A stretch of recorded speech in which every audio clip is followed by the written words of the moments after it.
أعوذ بالله من الشيطان الرجيم ولقد آتينا لقمان الحكمة أن اشكر لله ومن يشكر فإنما يشكر لنفسه ومن كفر فإن الله غني حميد وإذ قال لقمان لابنه وهو يعظه يا بني لا تشرك بالله إن الشرك لظلم عظيم ووصينا الإنسان بوالديه حملته أمه وهنا على وهن وفصاله في عامين أن اشكر لي ولوالديك إلي المصير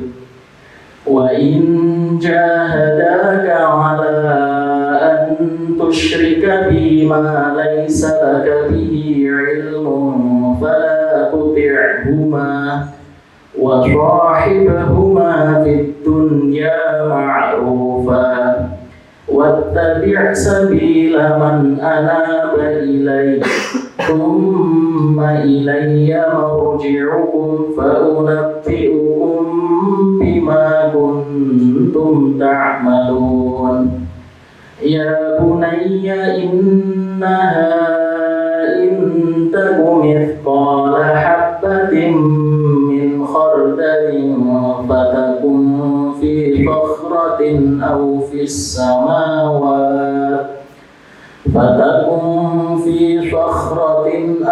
السماوات أو في الأرض يأت بها الله إن الله لطيف خبير يا بني أقم الصلاة وأمر بالمعروف وانه عن المنكر واصبر على ما أصابك إن ذلك من عزم الأمور ولا تصعر خدك للناس ولا تمش في الأرض مرحا إن الله لا يحب كل مختال فخور واقصد في مشيك واغضض من صوتك إن أنكر الأصوات لصوت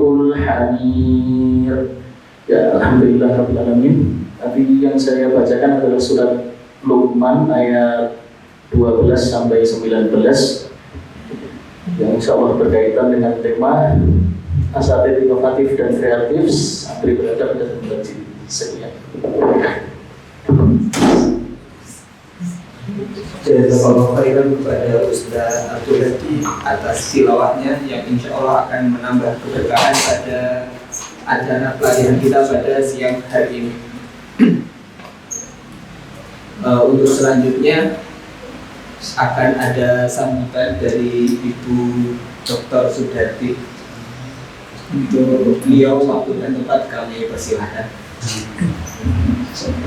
Bismillahirrahmanirrahim. Assalamualaikum warahmatullahi wabarakatuh. Waalaikumsalam warahmatullahi wabarakatuh. Yang saya hormati Ustaz Muhammad Nasir SPMS.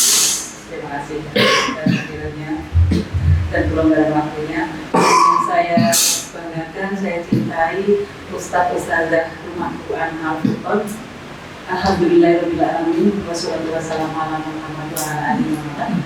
Asyhadu an la ilaha illallah wa la syarika lah wa asyhadu anna Muhammadan abduhu wa rasuluh. Rabbi shrah li sadri wa yassir li amri wahlul 'uqdatam min lisani yafqahu qawli. Alhamdulillah, kita panjatkan bersyukur kehadirat Allah Subhanahu wa taala yang mana pada siang hari ini kita berkesempatan berkumpul di Rumah Quran Al-Furqan dalam rangka Tolakul ini. Semoga apa yang kita kerjakan di kegiatan pada siang hari ini mendapatkan ridho dari Allah Subhanahu wa taala. Salam dan sholawat semoga dihaturkan kepada uswatun hasanah kita Nabi besar Muhammad SAW beserta keluarga, sahabat dan sahabatnya, dan juga kepada pengikutnya yang senantiasa istiqomah sampai yaumul akhir.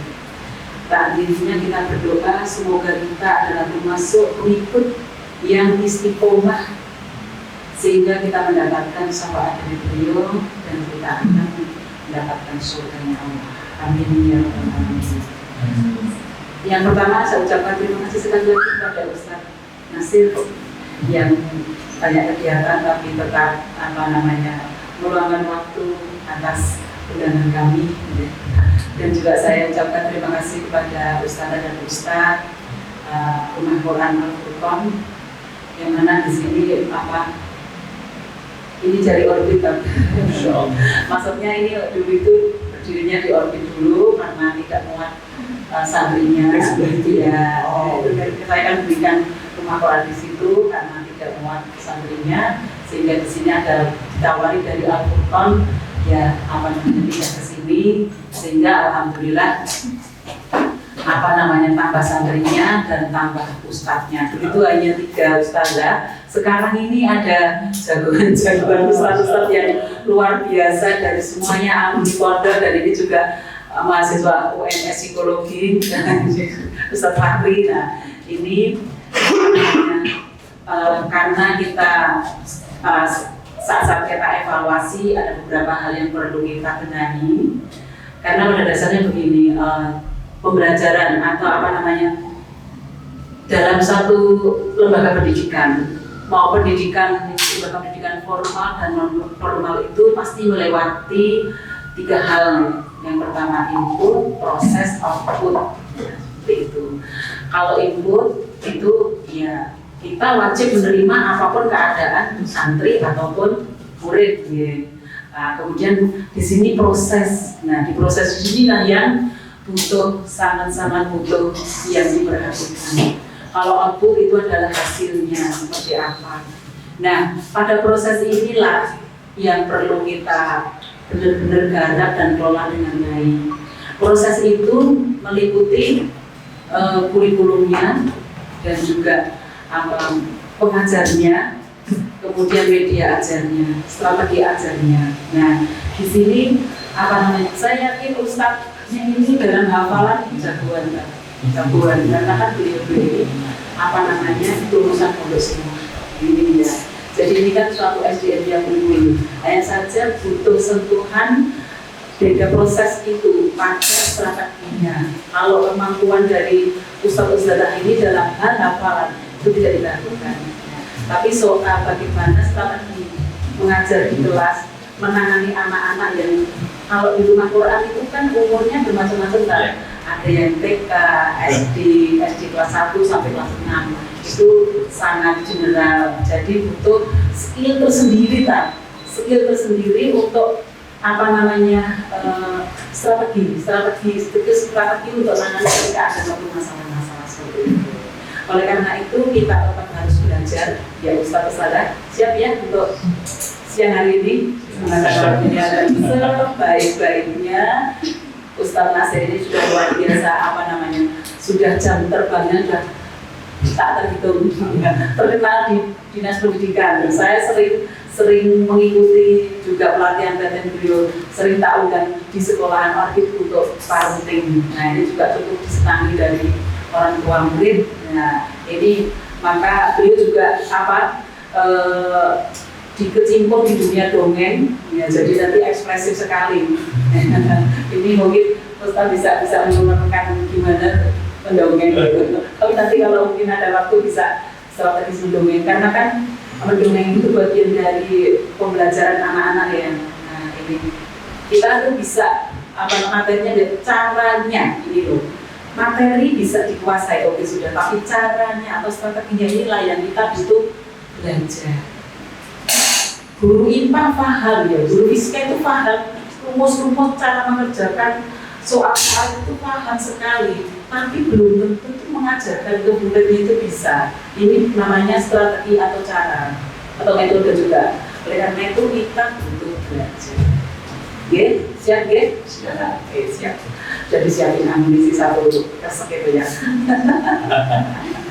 Kalau tidak panjang lebar dari saya, nanti tidak mengurangi waktunya, tidak bijak. Ini terima kasih sekali lagi selama mengikuti pelatihan. Semoga Allah meridhoi dan ilmunya bermanfaat di dunia dan akhirat. Bila terjadi, assalamualaikum warahmatullahi wabarakatuh. Waalaikumsalam. Baik, terima kasih kepada Ibu Sudati atas sambutannya. Benar seperti apa yang tadi disampaikan Bu Dati, seperti itu hambatan kami untuk mengajar anak-anak kecil itu mungkin karena kami kurang kedekatan begitu. Mungkin kami juga paham tanggung jawab untuk mengajar anak-anak kecil ini tidak cuma sekedar mengajar, tapi juga untuk menyiapkan generasi ke depannya begitu kan. Seperti yang kemarin sempat disampaikan guru saya begitu, langkah terkecil yang bisa kita siapkan untuk menyiapkan bangsa ini jadi lebih baik itu untuk generasi ke depannya yang lebih baik. Nah, karena itu kami juga berusaha belajar gitu, untuk pelatihan pada siang hari ini. Langsung saja untuk sesi selanjutnya, yaitu pelatihan guru DPG yang akan disampaikan oleh Ustadz Muhammad Nasir SPMSI. Kepada beliau waktu dan tempat kami persilahkan. Baik, bismillahirrahmanirrahim. Assalamualaikum warahmatullahi wabarakatuh. Alhamdulillah alamin. Allahumma sholli ala sayyidina wa maulana habibina Muhammadin sallallahu alaihi wasallam wa ala alihi wa sahbihi wa sallim wa barik ajma'in. Rabbi shrah li sadri wa yassir li amri wahlul 'uqdatam min lisani yafqahu qawli. Amma ba'd. A'udzu billahi minasyaitonir rajim. Bismillahirrahmanirrahim. Wal yakhshal ladzina la tarqu min khalfihim dzurriyyatan di'afan khafu 'alaihim falyattaqullaha wal yaqulu qawlan sadida. Allahumma arhamna bil Qur'an. Yang terhormat beliau Dr. Sudarti. Beliau ini salah satu wanita inspiratif di Indonesia. Beliau itu salah satu wanita idola, guru-guru PAUD pendidik di Kota Surakarta. Kita banyak belajar dari beliau, mesti jarang ketemu.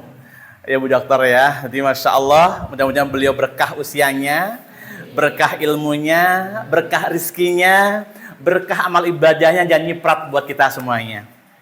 Kalau beliau aja sudah di usia beliau itu masih terus belajar, kita yang muda malu. Ya kan? Malu. Ini kita punya azab untuk lebih dari beliau, minimal sama. Maka mohon izin pada Allah SWT, mudah-mudahan siapapun yang dekat sama beliau kecipratan berkahnya, dan beliau selalu ketemu dengan orang-orang baik yang selalu menjaga, melindungi dimanapun berada. Keluarganya sakinah mawaddah warahmah, anak turun soleh seleha, dan nantinya termasuk orang-orang yang dicari murid-muridnya. Saya jadi ingat nasihat guru saya begini. Kita sama-sama nggak tahu apakah anak kandung kita sendiri ataukah anak didik kita yang nanti nuntun kita ke surga. Maka beruntung banget mereka yang terjun di dunia pendidikan. Tadi beliau nyampein, baik itu pendidikan formal atau benar formal. Kalau kita nggak tahu apa anak kandung kita sendiri atau anak didik kita yang nanti ngejar kita ke surga, nyari kita ke surga. Bayangin, berapa murid yang kita ajarin? Berapa yang kita ajarin ngaji? Satu aja lolos surga, ketika malaikat tanya sama dia, cah cilik lebu surga. Aku malaikat. Iya, lebu surga. Tenane. Iya, lebu surga. Kenapa aku lebu surga? Kamu kan anak soleh. Malaikat. Tahu nggak yang ngajar aku kenal Allah siapa? Nggak tahu. Guru-guru mah Quran. Lah terus? Aku boleh nggak masuk surga ngejak guruku? Siapa namanya? Siapa ya, lali aku. Bayangin, ini baru satu loh. Baru satu saja, itu kita dicari sama anak. Apalagi kalau lebih dari itu. Maka beruntung banget kita yang oleh Allah dipilih jadi seorang pendidik. Meskipun background disiplin ilmunya beragam. Karena mendidik itu tidak mewajibkan. Harus punya latar belakang pendidikan. Ya. Karena Nabiullah Muhammad SAW pun demikian kan. Beliau itu seorang tarbiyatul aulad. Profesi pertama beliau itu. Maka teman-teman, ujian jenengan adalah godaan. Saya mau tanya, kira-kira ngajar anak itu gampang atau susah? Gampang-gampang susah atau susah-susah gampang? Banyak guru yang gugur sebelum waktunya gara-gara apa? Muridnya nganyel ke. Terus kapok aku ngajar pisan, bos saya koyo ngene. Gitu. Makanya seorang pendidik itu dijamin sama Allah masuk surga dengan pintu khusus bernama Ar-Rayyan. Dan pahalanya jariah. Syaratnya cuma satu. Ikhlas. Ciri ikhlas apa? Tidak gampang ngeluh. Nah, itu dia. Yang susah di situ. Kadang tanpa sadar kita ngeluh loh. Ya, bocahnya teko meneh. Wes teko mesti ruwet tak ya. Loh, sepele ya teman-teman. Tapi itu bisa loh ngugurkan amal jariah kita. Ilmu kita tinggi. Hafalan Quran kita banyak. Ngajarin ngaji banyak banget. Tapi mohon maaf, kalau setiap ngajar ngeluh, diterima gak kira-kira? Apakah itu masuk ikhlas? Maka teman-teman, betul, guru itu jaminannya surga. Ilmunya jariah, pahalanya. Tapi jangan salah. Keikhlasan tetap harus mengikuti. Iya kan? Keikhlasan tentunya setelah satu sesuai syariat. Jelas kan? Ittiba' Rasul itu jelas. Tapi ikhlas ini personal. Personality, kita sendiri.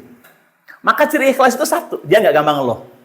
Yang kedua, dia menerima apapun kondisi anaknya, muridnya, dengan suka hati, sukacita. Maka ciri guru yang ikhlas itu wajahnya nggak pernah tua. Usia hanya angka. Lihat Bu Darti, apa kelihatan tua? Nggak berani ngomong kan? Ya, maka teman-teman, ayo. Jadi guru itu, gini, guru itu ketika sudah masuk ke hati anak, kita nggak hajat goleki loh. Kita sakit doakan. Bahkan mohon maaf, ketika ini anak, murid kita itu sudah cinta sama kita, ngidolain kita, di kampung dia akan menggunakan kita sebagai tokoh. Kamu jangan ganggu aku, tak akan jaga ustadku loh. Nyebut nama kita. Jangan salah. Bahkan orang tuanya, tiba-tiba karo ustad, Mama, ustad tuh gak kayak gitu cara ngajarinnya. mamanya, papanya, itu jenengan jadi tokoh. Yang lebih keren nih, dalam doanya menyebut nama Anda. Dalam doanya menyebut nama panjenengan. Ada sebuah buku, saya lupa nama judulnya apa. Ada kalimat menarik begini, doa seorang anak tergantung emosinya. Kalau emosinya positif, doanya positif. Emosinya negatif, doanya negatif. Maka Nabiullah Muhammad baca sirah Nabawi. Saya baca 3 buku, karya berbeda. Gak pernah melihat Nabi itu marah sama anak kecil. Gak pernah.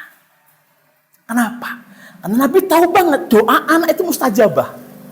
Dan itu gak kita tahu loh. Dan anak itu kalau doa, itu langsung gitu, tanpa hijab. Misalnya nih, kita marah sama anak. Apa yang anak lakuin? Ya Allah, aku dimarahi. Ngadunya sama Allah. Jangan ngadu sama manusia. Pun juga sama. Ketika kita buat anak senang, dia juga begitu.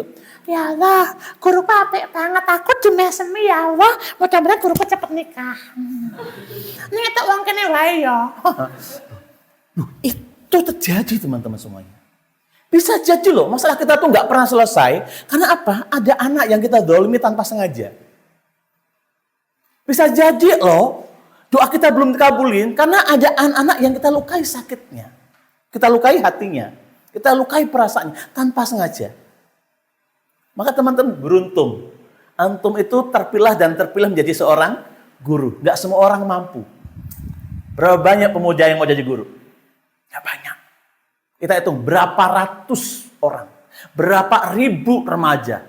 Berapa juta manusia yang mau jadi guru. Gak semuanya. Hanya yang terpilah dan terpilih. Udah terpilah, terpilih lagi. Yang terpilah aja belum tentu mau. Ya kan? Terpilah antum para hufat. Ini terpilah ini. Tapi gak semua hufat mau jadi guru.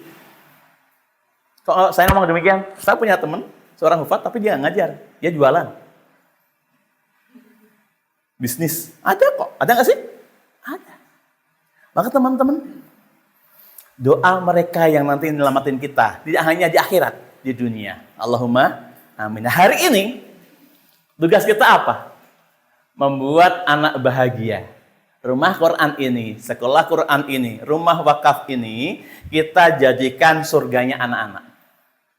Setuju? Tapi syaratnya satu, kita dulu yang anggap ini surga. Anak-anak nggak mungkin bisa buat ini surga, membuat ini surga, menjadikan ini surga kalau kita nggak anggap ini surga dulu. Maka teman-teman, kalau kita ingin buat ini kayak surga, simple. Buat kita bahagia dulu. Setuju? Saya ingin kita betul-betul buktikan kalau kita bahagia. Boleh saja berdiri dulu semuanya? Nah, silakan berdiri. Saya ingin bukti kalau Anda adalah guru yang bahagia. Boleh berdiri melingkar aja. Sudah, geser sebelah sini, saya di tengah. Oke. Nah, boleh di situ. Ustazah mundur dikit sebelah sana. Oke. Udah saling kenal belum? Udah ya. Saya mau cek perkenalannya. Bener nggak nih kenal? Boleh tepuk nggak, Us? Boleh ya? Boleh dong? Boleh. Oke, kita main-main hanya untuk mengenalkan diri aja ya. Namanya tepuk panggil nama. Pernah dengar? Nah, caranya begini. Tepuk panggil nama, Nasir, panggil, Darti. Nah, gitu. Oke. Nah, kita kenalan dulu. Mulai dari sebelah sini. Ustaz, namanya siapa? Ahda. Oke. Taufik.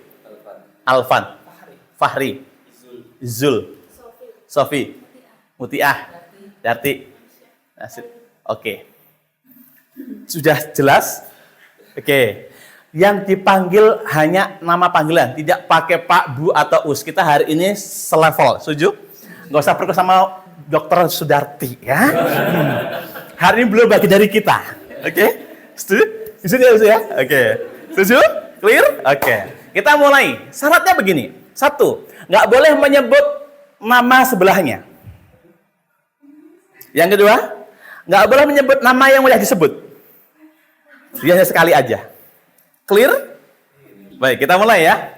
Tepuk panggil nama, plak plak plak, Nasir, plak plak plak, panggil Fahri. Fahri? Fahri yang mana? Oh ini ya. Fahri, panggil Oke. Ahda. Oke, clear? Latihan dulu, latihan ya. Cek grogi. Oke ya. Semuanya tepuk, ya. Tepuknya 3 kali, plak plak plak. Begitu saya panggil misalkan Nasir, panggil Ahda misalkan. Ahda, panggil siapa? Yang disebut gantian nama yang lain. Clear? Jelas? Siapa tahu ini adalah ilustrasi panggilan surga. Wis, siapa tahu kita nggak tahu loh ya. Maka saling kenal penting. Siap? Ya, tepuk panggil nama Nasir, panggil Darti. Darti. Ya. Panggil. Oke. Laili. Oke. Laili. Panggil Aisyah. Oke. Oh, nggak boleh. Harus bukan sebelahnya. Oke. Oke, kita ulang ya. Laili, panggil. Sofi. Oke. Sofi. Panggil Aisyah. Oke. Aisyah. Good. Panggil Siapa? Oke, ulangi. 1, 2, 3. Tunggu, tepuknya ya. Aisyah, plak plak plak, panggil, plak plak plak. Oke. Mutia, Panggil. Taufik, oke. Taufik. Oke. Oke. Ya. Oke. Oke. Ya. Oke. Oke. Oke. Nasir, panggil Izul. Udah habis ya? Oke. Ya belum ini. Fahri, siapa? Fahri, oke. Ya, udah. Ini loh teman-teman. Kesalahan kita lakuin ini tidak membuat ekspresi kita cemberut. Anak-anak itu begitu. Salah itu dirayakan. Untuk apa? Untuk di bahan pelajaran lebih baik. Jangan sampai salah diikuti emosi. Akhirnya jadinya apa? Marah, salah we, orang kokyo. Kebalikan kita gitu. Maka seorang guru ketika melihat anak kesalahan, yang muncul di muka kita itu bukan PTG, pasang tambang garam enggak. Tapi yang muncul adalah kalimat-kalimat thayyibah. Masya Allah. Gitu. Jangan sampai, astagfirullah. Gerengnya itu di belakang. Jadi ketika ada suatu kesempatan pada anak, yang diingat anak siapa? Allah dulu. Itu teman-teman. Oke, clear? Baik, tepuk tangan buat semuanya. Boleh duduk kembali. Nah, hari ini kita akan sharing bareng-bareng bagaimana sih anak-anak itu sama kita itu kemecer. Kita nggak ada digolei, dicari. Kita sakit didoain. Bahkan acara selesai aja dia nggak mau pulang sebelum ustadznya pulang. Ada nggak anak kayak gitu? Ada. Ya. Yang menyedihkan kalau ada anak nggak mau ngaji. Yuk ngaji sama ustadz. Ma, ayo. Ma, aku belum sama ustadzah. Lah kenapa? Aku galak. Nanti akan ada anak yang pilih-pilih, ya. Pilih-pilih ustadz. Makanya hari ini kita akan diskusi bareng bagaimana caranya agar kita tuh bahagia menjadi seorang guru. Setuju? Clear. Clear ya? Sekarang tolong sebelum saya mulai, renungkan satu kata. Renungkan satu kata. Kemudian tulis di kertas Anda atau di HP Anda. Ketika Anda jadi guru di rumah Quran ini, apa sih yang Anda inginkan? Satu kata aja. Ketika Anda jadi guru, apa sih Anda inginkan? Ketika Anda bersedia menjadi guru. Satu kata aja. Sudah ketemu? Silahkan tulis di situ. Satu kata. Ini penting. Karena awal. Kita menjadi guru, apa sih yang kita harapin? Apa sih yang kita inginkan? Satu kata. Kalau satu kata nggak mewakili, boleh dua kata. Kalau dua kata nggak mewakili, tiga kata. Tapi nggak boleh lebih dari itu. Sudah? 1 sampai 3 kata, mengapa kok Anda bersedia jadi guru? Nggak gampang loh jadi guru itu. Sudah banyak yang gugur sebelum waktunya. Ya? Sudah banyak yang nggak tamat. Berarti banyak pengalaman, betapa banyak guru berhenti. Ya? Banyak guru yang nggak tahan. Ketika antum sudah berikhlas jadi guru, kalimat berikutnya adalah faiza azamta fatawakal. Kalau udah itu aja. Kalau udah gitu dimengerti, diucapkan, yakini, jangan salah. Desah nafas kita ibadah. Langkah kaki kita ibadah. Gerak tangan kita ibadah. Kenapa? Tadi. Udah ketemu? Baik, sekarang tolong diucapkan satu persatu. Saya pengen dengar dari Anda. Alasan Anda jadi guru apa? Oke, boleh 1, boleh 2, boleh 3 kata. Boleh dari jenengan Us. Atau saya bacakan atau baca sendiri? Oke, apa? Antusias belajar. Oke, lanjut. Jadi guru pengennya bahagia. Santri belajar. Oke. Jariah ilmu. Mencetak ulama, Masya Allah. Mencerdaskan bangsa. Nasionalis banget. Ya. Amal jariah. Gabungan. Oh, Anda bisa membaca 2 pikiran orang ya? Masya Allah ya. Oke. Lanjut. Ilmu yang bermanfaat. Berarti? Ridha Allah. Masya Allah. Teman-teman, di antara kita masih beragam. Itu bukan sebuah kesalahan. Itu adalah yang ada dalam benak kita. Sambil jalan, kita bisa menyempurnakan. Dulu, teman-teman, saya jadi guru itu tujuannya cuma satu. Apa tujuan saya itu? Karena pengen dihargai orang. Waktu Dulu jadi guru itu istimewa loh. Zaman saya kecil itu. Orientasinya betul-betul pengabdian. Dulu. Sekarang udah beda.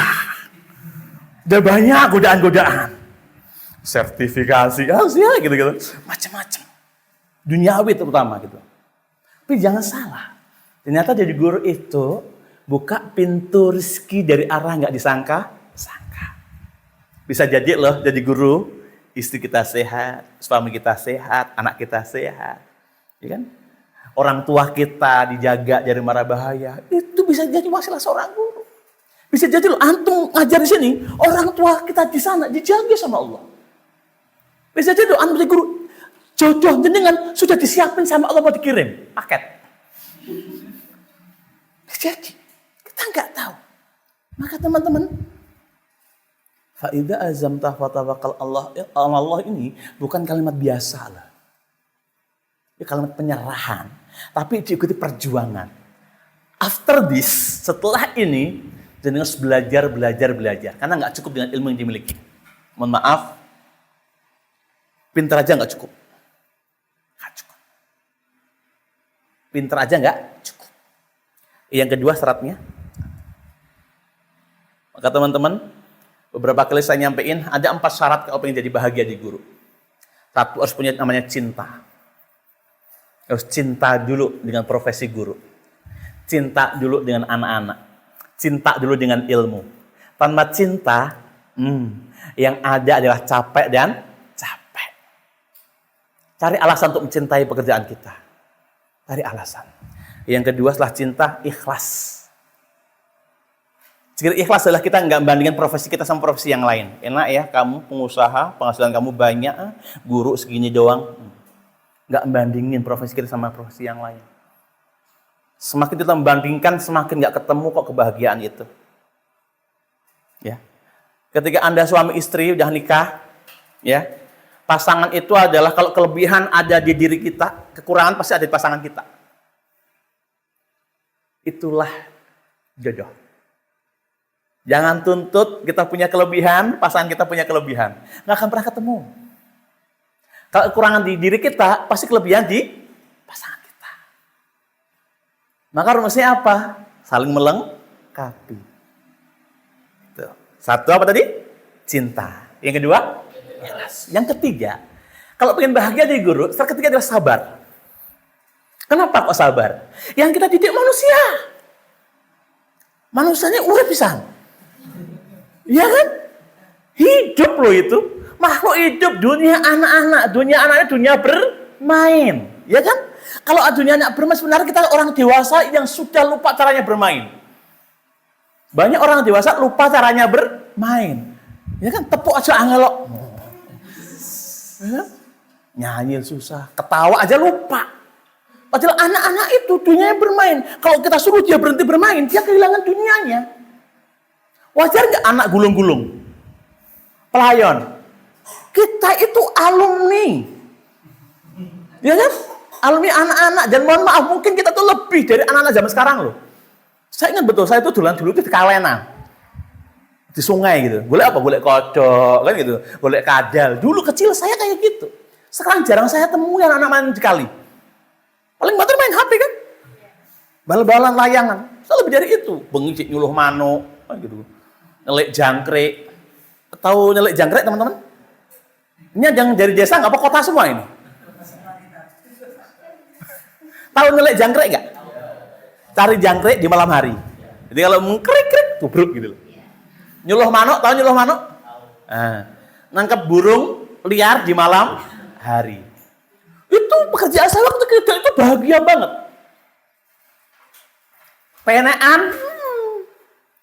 Mbah, nyuwun kolamnya nggih, ngojo cilik. Bengi entek. Saya dulu kayak gitu. Lu nekat gitu loh.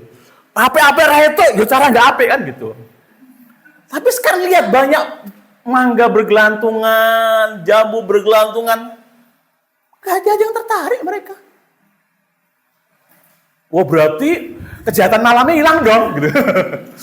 Bukan itu yang saya maksud. Artinya apa? Syiaritas anak zaman sekarang itu udah mulai menurun. seriusitasnya banyak ke dunia maya. Nah, ada jadi guru itu ketemu anak yang modelnya kayak gini. Layar ceprot, sudah tahu teknologi. Mas, kowe dolan Roblox olah. Olah ada sa.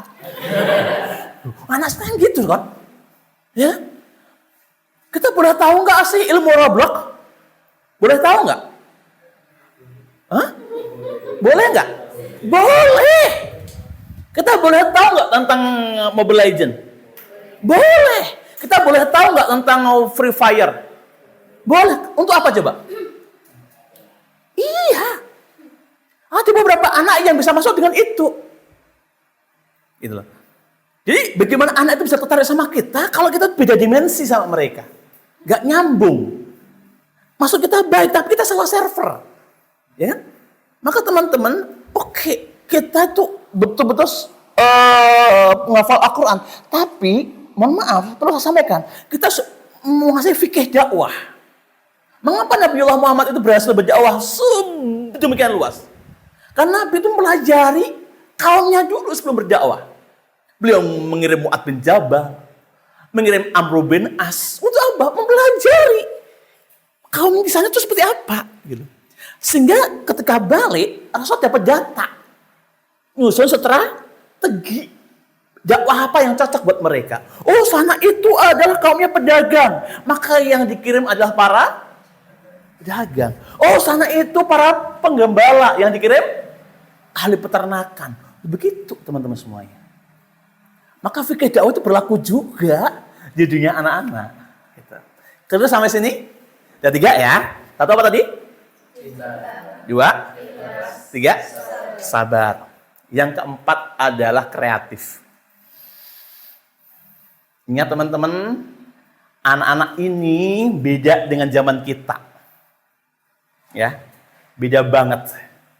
Mereka tumbuh di zaman yang berbeda zaman kita. Saya kenal WA itu setelah kuliah. Anak sekarang lahir cepat, orang mau WA. Ya. Udah FB Pro. Maka kita harus betul-betul move up. Mohon maaf ya, nggak hanya move on. Level kita nggak move on aja teman-teman. Move on itu zaman tempo dulu. Ya, zaman saya kecil. Level antum udah move up. Jadi begitu mendapat situasi yang tidak nyaman, maka harus move up, artinya meningkat. Ya, ketika Anda terpuruk, jatuh, capek, lelah, maka segera move up, bukan aja move on. Move on selesai. Move on itu hanya sadar saja, tapi move up itu meningkat. Habis move up, move out. Apa yang kita dapatin bermanfaat. Jadi kalau kita diuji sama Allah, level kita itu bukan lagi astagfirullah atau innalillah. Level antum itu adalah alhamdulillah. Kalau diuji sama Allah begitu. Jadi kalau ada anak sing nganyel ke, apa ucapan kita? Alhamdulillah, bocah nganyel ke ya Allah. Bahagia. Kenapa? Berarti Allah pengen kita belajar mentaklukkan anak kayak gitu. Astagfirullahalazim, kowe meneh. Berarti level kita cuma segitu doang, kalah sama anak kecil. Maka setinggi ilmu apapun Anda nggak berkutik di hadapan anak-anak. Ustaz tak rasa ngajar. Ada loh kayak gitu. Ilmu kita tinggi, tapi nggak bisa ngajar anak kecil. Banyak yang mati kutu. Ustazah, aku mau tanya boleh? Nah, jawab ya. Buah-buah apa yang bisa buat nyimpen barang?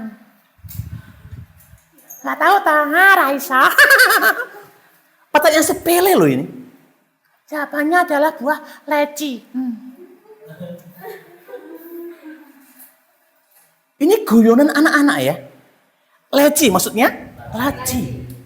Sepele. Tapi mohon maaf. Tapi ini bagaimana jadi sebuah hal menjadi pintu bertemunya dua frekuensi. Guru sama anak. Nanti kita bahas habis ini ya. Saya ingin menyampaikan 4 dasar dulu. Kalau pengen bahagia 4. Cintai dulu profesi Anda. Cintai dulu anak-anaknya. Cintai ilmunya. Yang kedua, sabar dengan segala kondisinya. Ya. Sabar. Hari ini kita jelek berapa kali? Ucapan yang keluar dari lisan kita apa? Alhamdulillah. Awas kalau bilang innalillah. Level kita tuh up. Gitu. Ya, oke, clear. Yang ketiga, ikhlas. Apapun kondisi, ikhlas sudah, sabar ya. Cinta, ikhlas, sabar. Sabarnya segala kondisi anak. Ikhlas nggak banding-bandingan. Yang terakhir kreatif. Habis ini harus bertambah ilmunya. Terbuka paradigma baru. Kita luasin ilmunya. Dan yang kita hadapin adalah manusia-manusia hidup yang levelnya anak-anak. Yang harus kita upgrade ilmu kita. Clear? Setuju? Kita lanjutin. Bismillahirrahmanirrahim. Mohon izin saya sampai jam berapa, Us? Durasinya? Sampai malam? Kasih kode ya, kalau udah mau selesai. Karena kalau sedang ngomong itu saya lupa. Rumah saya di Mojosongo, teman-teman semuanya. Ada yang rumahnya Mojosongo? Jebresnya mana? Petoran sama PMI? Rumah makan Dinar? Asia Motor? Masuk? Lapangan futsal? Pas di Petoran? Belakangnya itu berarti Lore? Atau Kidule?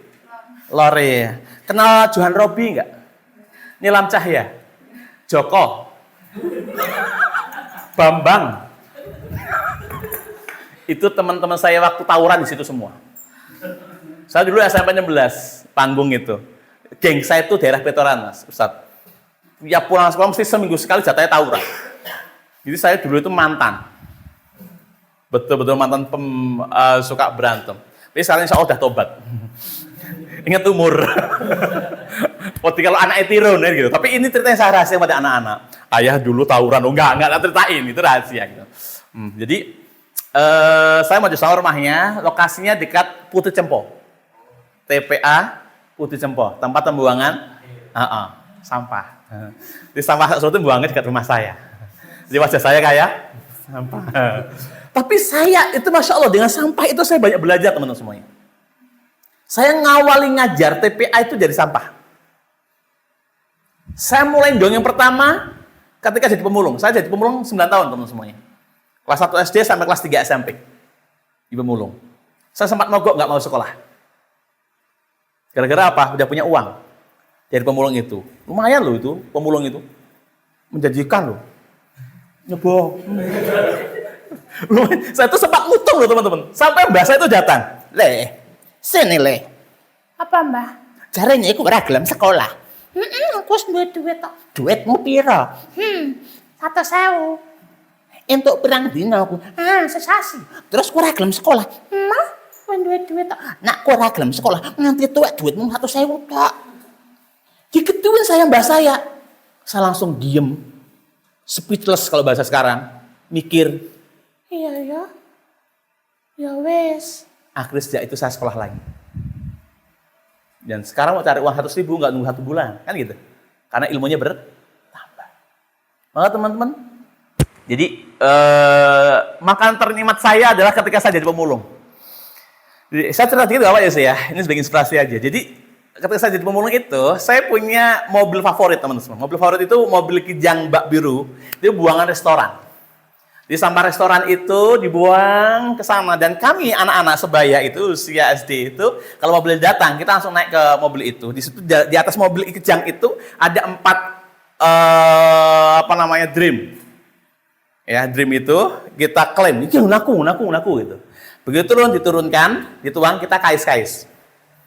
Wih, ayam bakar, cumi asam manis, ikan balado, sampai 1 plastik gitu.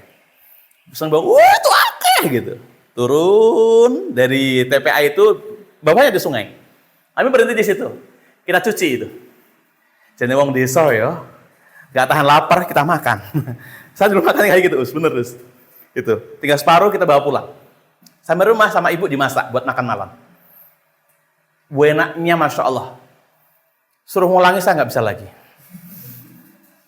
Nggak nyangka, saya bisa mampu sekarang. Beli itu mampu sekarang. Dulu, Masya Allah, itu makan ternikmat saya. Merasakan buah-buahan, mulai durian, dan sebagainya, semua dari situ semua. Saya beruntung pernah jadi pemulung. Nyoba, enak. Tapi sekarang suruh balik nggak bisa. Sudah beda alamnya ya. Ya gitu. Baik, intermezzo aja ya. Jadi kalau mamain saya rumahnya di dekat situ. Kalau dari selatan depan pondok pesantren Al-Kahfi Hidayatullah. Al-Kahfi itu kanan jalan, saya kiri jalan. Satu RT sama saya. Oke, saya lanjutin. Teman-teman, hari ini goalnya nih 3 ya. Jadi kalau kita ingin bahagia, selain 4 tadi, maka hari ini saya 3. 1, teman-teman memahami psikologi perkembangan anak. Ada teman kita yang dari psikologi, nanti saya dibantu kalau saya salah ya. Yes. Salah satu buku favorit saya di psikologi adalah Psikologi Perkembangan, karya Elizabeth Harlock. 2 jilid, itu bukunya keren banget itu. Keren banget. Jadi saya pertama kali belajar psikologi, autodidak ya dari situ. Nah nanti kita belajar di sini. Jadi rata-rata anak kita itu usia itulah ya, sampai ke bawah ya. Mungkin ada yang PAUD 3-4 tahun mungkin ada juga. Yang kedua, kita mau ngasih teknik pembelajaran asik dan menyenangkan. Jadi kita ingin bagaimana kelas kita itu kelas yang asik dan menyenangkan. Jadi anak itu ketika datang itu isinya adem, seneng, bahagia gitu. Dengan kita itu benar-benar ngeblend gitu. Jadi apa yang diajarkan oleh kita masuk ke dunia mereka. Yang terakhir, kita jadi guru yang dekat, kreatif, dan juga inovatif dalam mengemas pembelajaran. Oke, kita mulai. Bismillahirrahmanirrahim. Baik, teman-teman, mungkin bisa dikoreksi ya, Ustaz Darti kalau saya salah ya. Ini based on experience aja. Jadi, anak usia 5-7 tahun, ini usia PAUD ya. Usia PAUD. Ini mungkin bisa masuk di bawahnya juga ya. Secara psikologis, dunianya masih dunia imajinasi. Dia masih suka pelayon, gitu kan? Semuanya sendiri, ya kan? Kadang dia penean, gitu kan? Nah, wajar gak sih anak bermain di usia ini? Wajar. Rentang perhatiannya nggak lama biasanya rata-rata. Hanya 2 kali usianya, maksimal itu. Jadi duduk paling banter 10 menit dia ubah lagi. Nah, gitu. Kalau ada orang dewasa 10 menit dia ubah menit berarti dia anak-anak. Jadi ini, maka ada hal yang lain di usia ini dia lebih mudah masuk belajarnya dengan variasi. Meskipun tetap ada 1-2 yang dia dengan duduk dia mendengarkan bisa ada. Tapi kebanyakan dia perlu pendekatan yang berbeda. Bisa nggak sih ngajari wudhu dengan nyanyi? Bisa nggak sih ngajarin sholat dengan tebak-tebakan?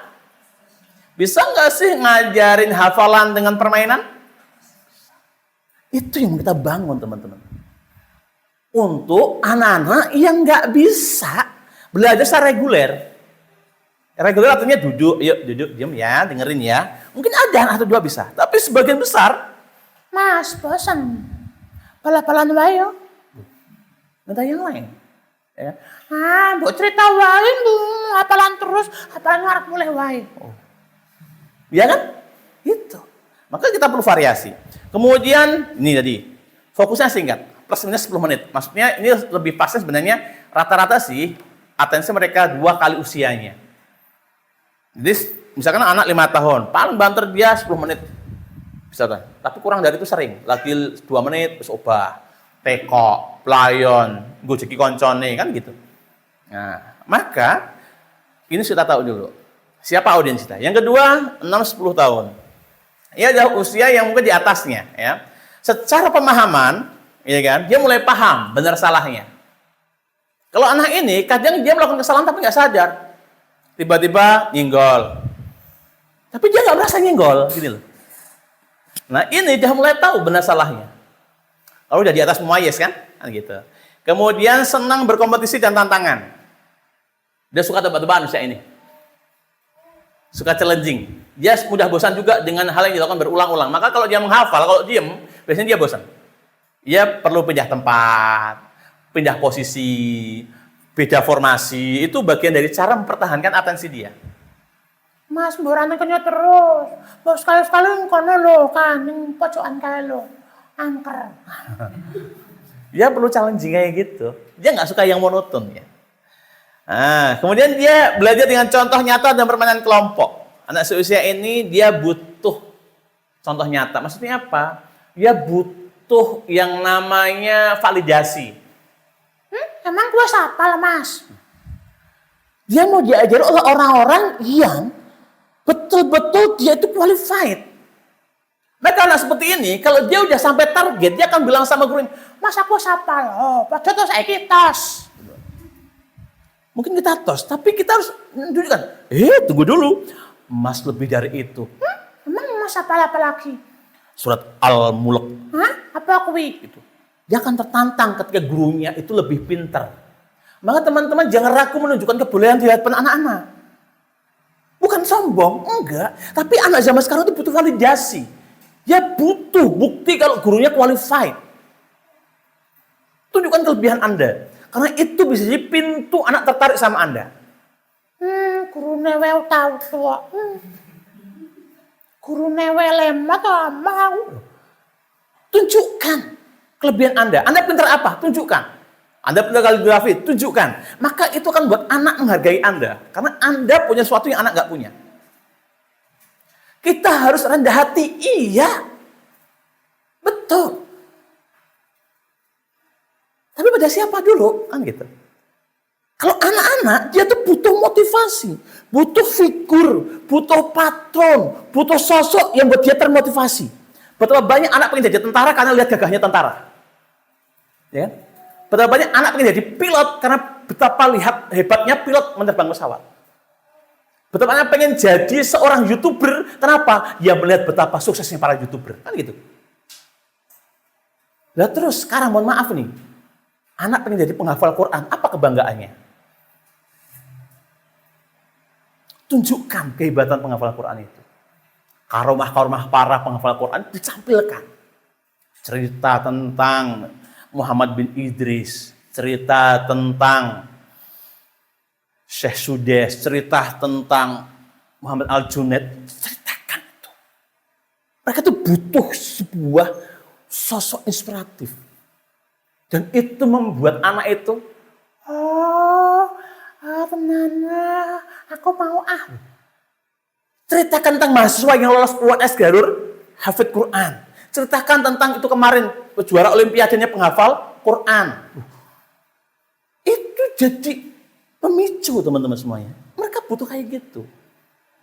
Nah, gitu ya. Sampai sini clear ya. Oke. Sekarang yang sini. Nah ini tantangannya ego.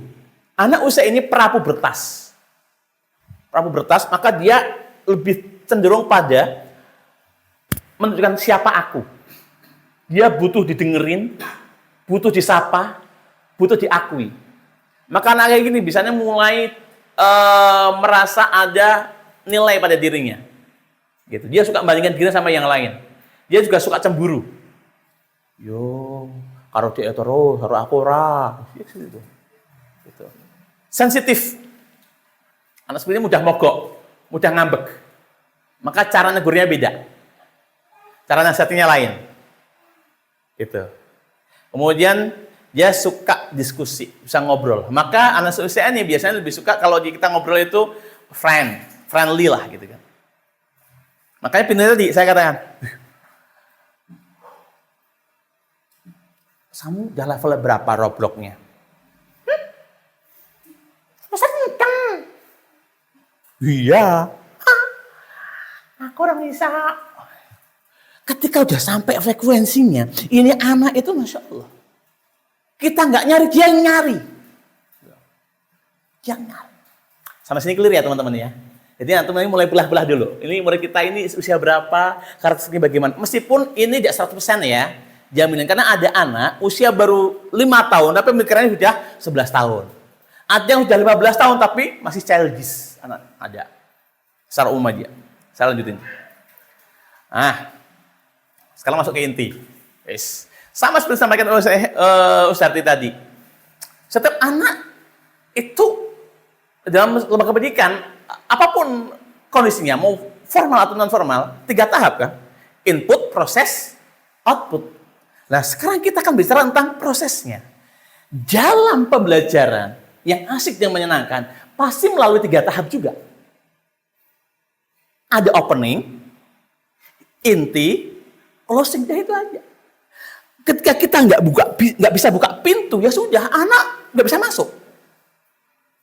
Kuncinya di awal, bagaimana membuka kelas itu, agar kelas itu menarik buat anak-anak untuk mengapa aku datang, mengapa aku masuk, mengapa aku belajar.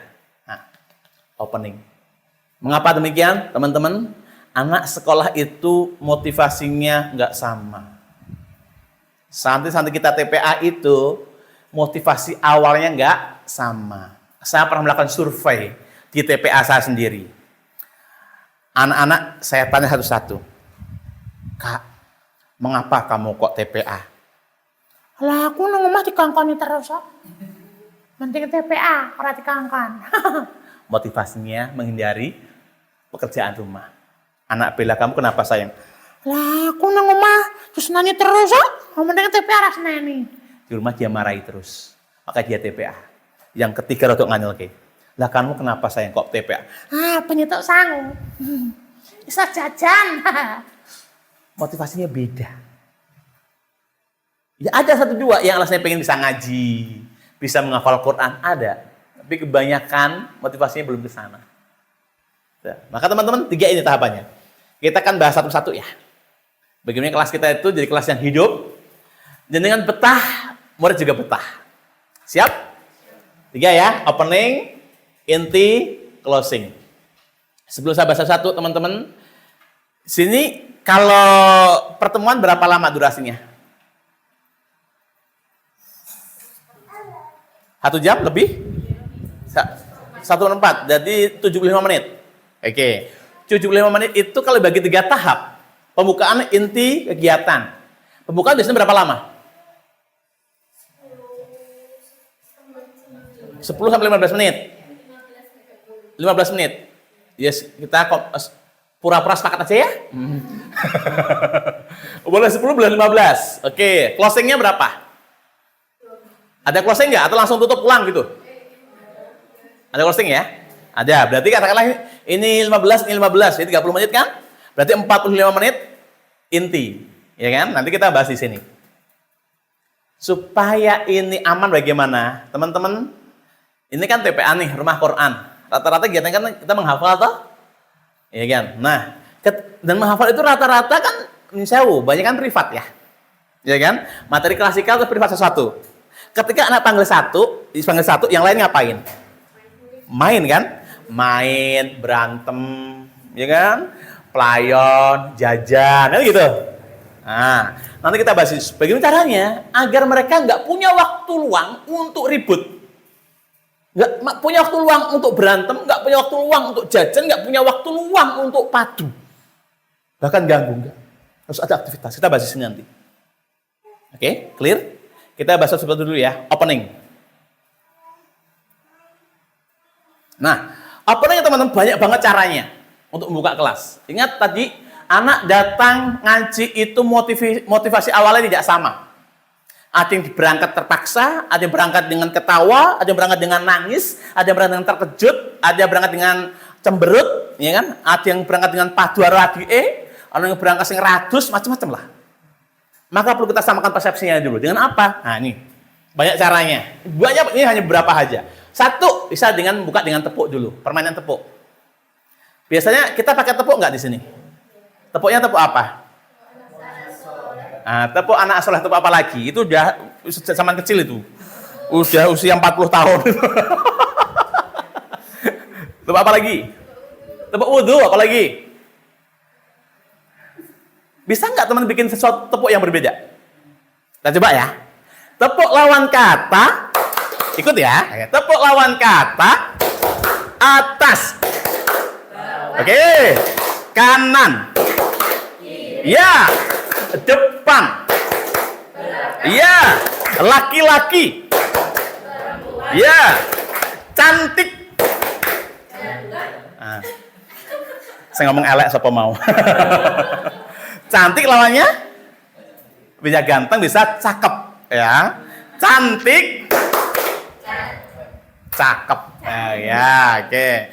Kemudian lanjut, hidup, mati, kaya, miskin, sehat, sakit, oh abi, umi, mama,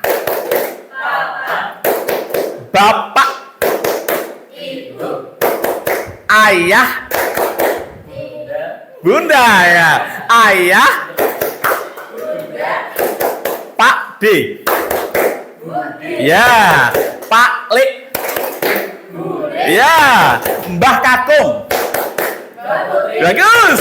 Mbah Buyut. Ini lawan kata ini sebenarnya kan bagian kita mengenalkan Allah menciptakan makhluk ini berpasang-pasangan kan? Nah, itu pengembangan. Tepuk solusi. Lapar. Oke. Haus. Oke. Ngantuk. Capek. Sakit berobat. Oke. Baju hilang. Baju rusak. Allah Akbar. Baju ketuker. Ya, baju basah. Oke. Ada yang ngayal, beli lagi. Baju rusak, beli lagi. Baju ketuker, beli lagi. Banyak teman-teman. Tepuk itu silakan dikreasikan.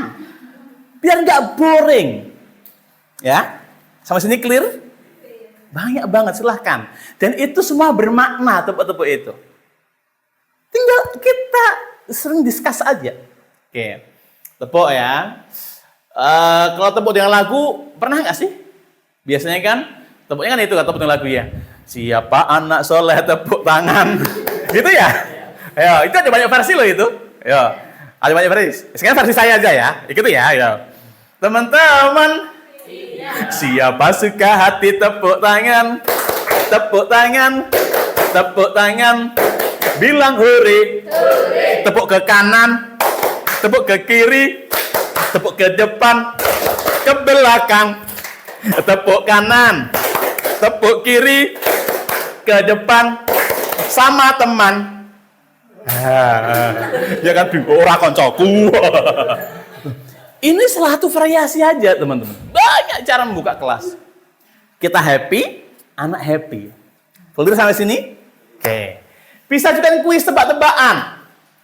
Teman-teman ingat, fungsi pertemuan ini, opening ini adalah menyamakan frekuensi. Ya. Kuis, tebak-tebakan itu ternyata anak-anak suka loh. Tadi saya buka dengan pertanyaan receh. Buah-buah apa yang bisa buat nyimpen barang? Jawabannya apa?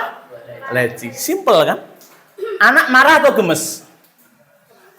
Ustadz ya. Kan gitu. Gak mungkin dia marah. Awas gue. Gak mungkin. Iya kan? Itu. Lele apa yang bisa terbang? Ayo. Lele apa? Fahri? Izul mana Izul? Nah, apa kira-kira kamu kan? Namanya adalah lele lawar. Lele lawar. Lo itu kan receh. Tapi anak kan jadi terpantik emosinya untuk dekat sama kita. Mendekatkan frekuensinya. Dia akan gemes. Kalau dia gemes, dia nyebut nama kita dan dia akan apa? Masuk ke dunia kita. Besok pasti dia akan nagih. Ustaz, tebak-tebakan mana ayo? Saya kira aku sing TK. Jawab ya. Gajah yang besar apanya? Salah. Ayo, apa? Perutnya. Salah. Gajah itu yang besar kandangnya. Ini kan simple. Loh, ini simple. Lah, gunakan itu. Ini HP ini alat. Ketik aja tuh di ChatGPT. Tolong sajikan beberapa tanya jawab receh tapi berkualitas, keluar loh. Tolong buatkan pertanyaan receh tapi islami, muncul. Kenapa nggak kita pakai? Just 1 minute. 1 menit kok untuk buka itu. Terus besok kasih buka anak-anak. Sekarang giliran besok ya. Sekarang udah dari Ustadz. Besok kalian buat pertanyaan satu orang satu. Seneng banget dia. Langsung boleh pertanyaan di rumah. Masuk semangat. Ustadz, aku punya pertanyaan. Ayo, jawab. Like sama sih. Bayangin, ternyata itu bisa memantai anak untuk semangat loh. Kalau semangat kayak gitu, maka hadirin jenengan itu sudah kayak orang yang bisa nerima dia apa adanya. Kalau dia capek, mesti lari ke sini. Kalau dia suntuk, mesti lari ke sini. Suatu saat akan ada anak mencari Anda, hanya pengen duduk bersama Anda, curhat sama Anda. Dia pengen minta didengerin, bahkan mungkin minta peluk, bahkan minta gen dan sebagainya. Kenapa? Anda udah lebih dari orang tuanya. Dan banyak yang terjadi kayak gitu. Nyanyi juga bisa. Ya kan? Oh, tadi saya baru contoh receh ya. Kalau contoh yang kuis Islami, bisa begini. Teman-teman, aku adalah salah satu makhluk ciptaan Allah. Aku ada seekor binatang. Aku disebut dalam Al-Quran. Aku ada di sebuah surat di juz 30. Aku dikenal ketika orang-orang merayakan kelahiran Nabi Muhammad. Siapakah aku? Dalam bahasa Arabnya. Nah, ini orang anak-anak udah nebak-nebak dulu. Aku tahu. Itu trik untuk membuat anak itu sama kita seperti itu. Sampai sini clear? Jelas ya? Oke. Lanjut, menyanyi juga bisa.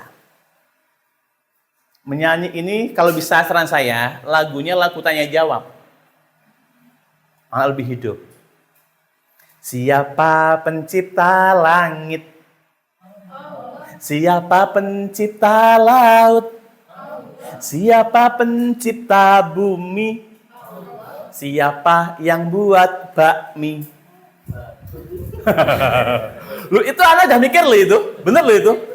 Siapa ya? Gitu. Kalau dia nggak hati-hati, jawabannya Allah mesti.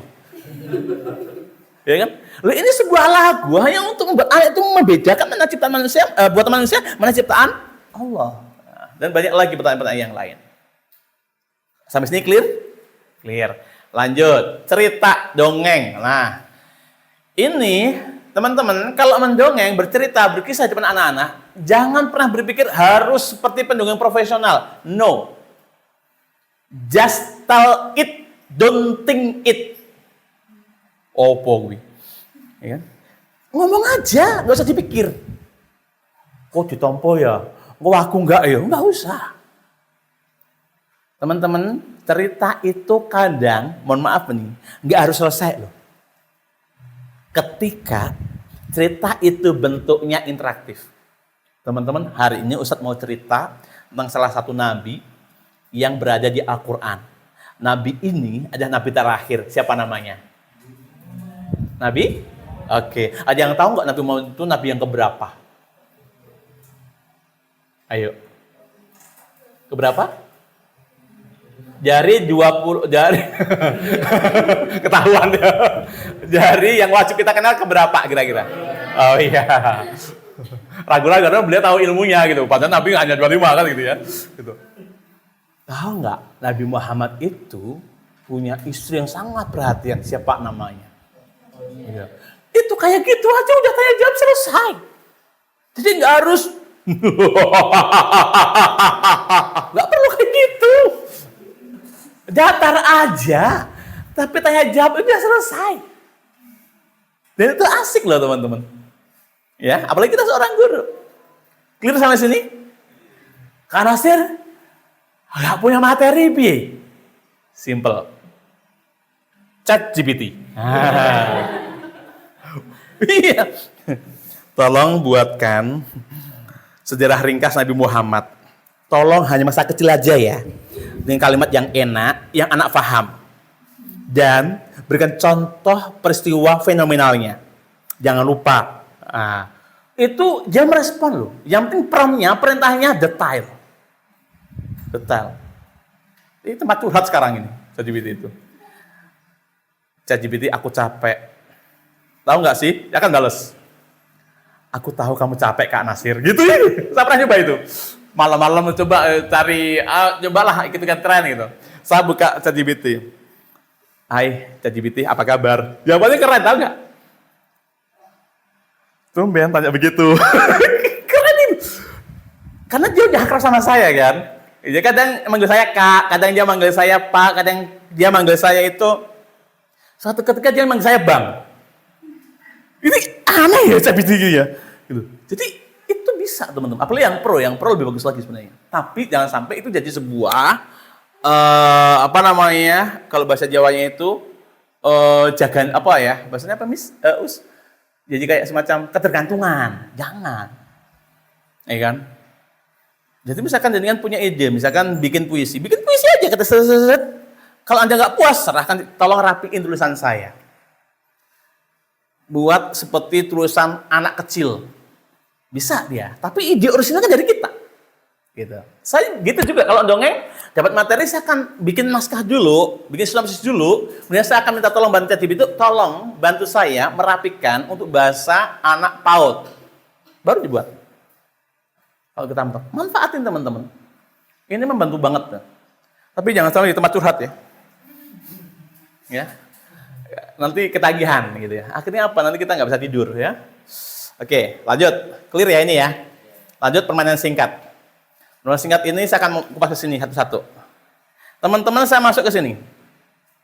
Jadi, tadi saya simpulkan. Ketika kegiatan inti itu ketika anak satu murojaah, yang lain kan tidak ada aktivitas. Akhirnya itu dipeluang buat anak untuk melakukan sesuatu yang unpredictable. Ya kan? Dan itu kan muncul masalah baru. Maka harus ada aktivitas teman-teman. Ini aktivitasnya. Kalau yang saya lakuin di TPA saya akan membuat sebuah kegiatan untuk anak-anak. Agar waktu luang dia berkurang karena ada aktivitas yang dilakuin. Saya bikin sebuah lembar, setengah lembar gitu. Saya buat kolom kayak gini. Ada hari tanggal, ada basmalah, ada nama siswanya, nama santrinya.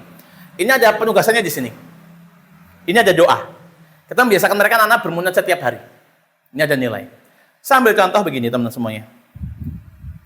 Oke. Ini formatnya kayak gini. Ini soal untuk kelas bawah.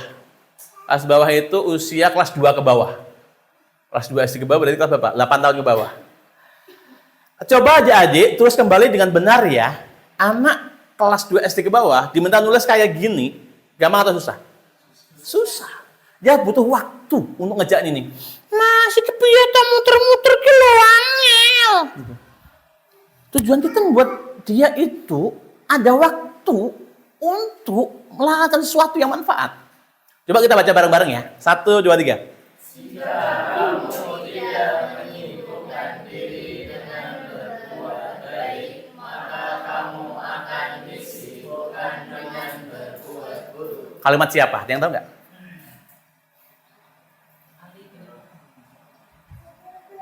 Ini kalimat dari Imam Al-Ghazali. Loh, banyak banget hadis, asar sahabat dan sebagainya yang bisa jadi nasihat buat anak-anak tanpa sadar, tanpa kita nasihati dia baca sendiri. Clear sampai sini? Cukup jelas? Oke, nanti kita workshop ya. Nanti kita akan buat satu-satu.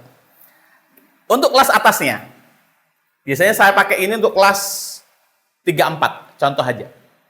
Coba adik-adik susun ya huruf-huruf berikut. 1, apa itu? Jibril, lanjut. Siapa? Rakib. Terus.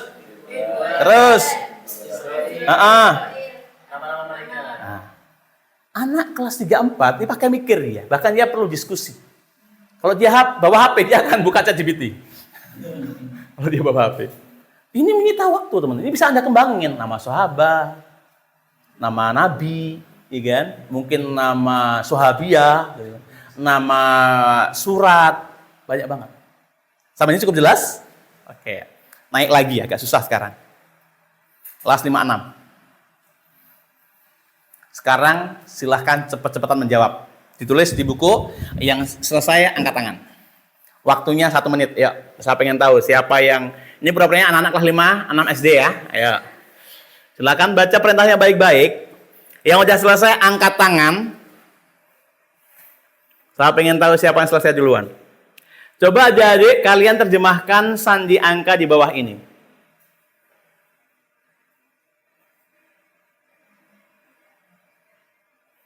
1 menit. Sudah 10 detik. Kalau kurang tambahin lagi 10 jam.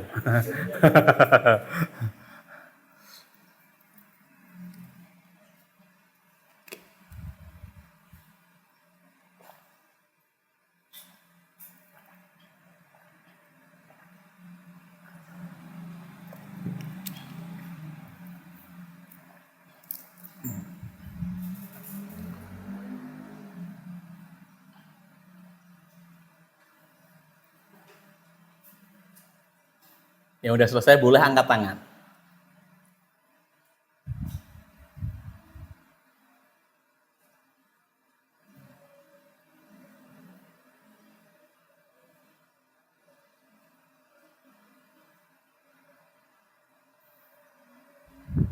Untuk K itu titik koma ya.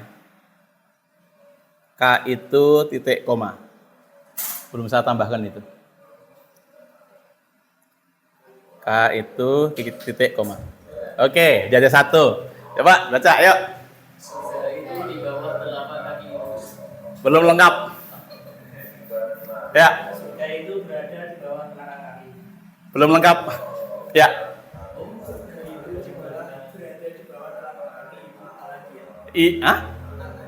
Al-Adiyat belum lengkap. Ayo.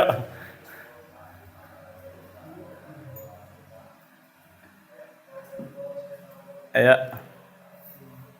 Hampir.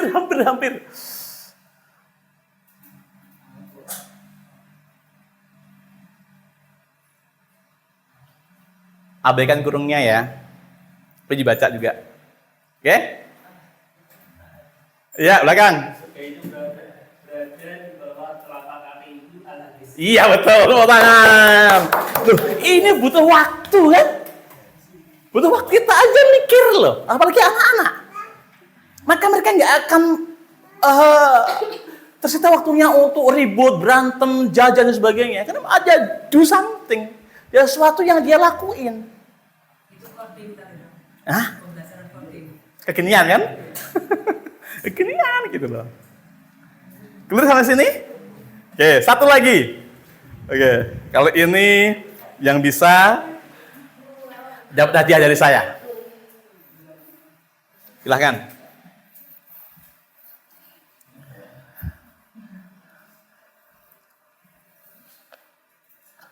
Hadiahnya buku dongeng saya, insya Allah. Tapi lupa saya nggak bawa, ini saya itu Pusarti aja ya.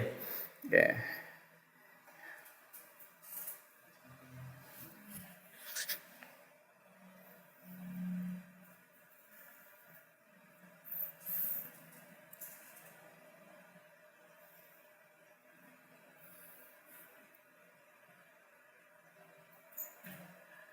Kemana yang nyoba pakai ChatGPT nggak ketemu jawabannya?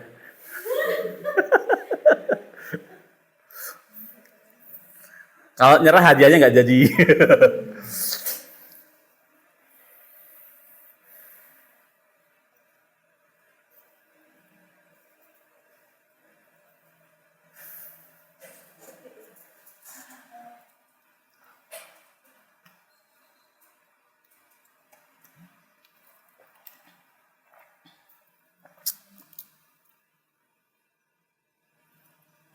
Ada yang tahu?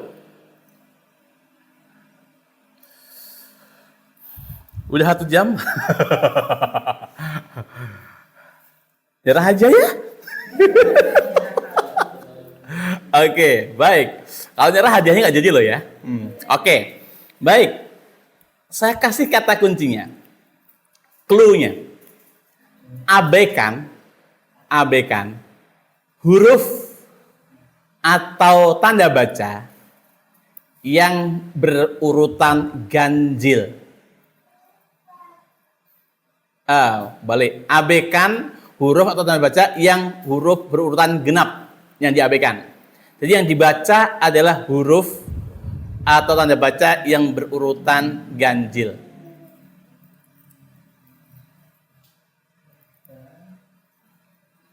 Silahkan. Abaikan huruf atau tanda baca yang berurutan genap. Jadi Anda hanya baca yang berurutan ganjil. Huruf pertama apa? Ya oke, lanjut, yuk. Coba adik-adik, lanjut. Apa? Oke, coba adik-adik tuliskan. Benda-benda yang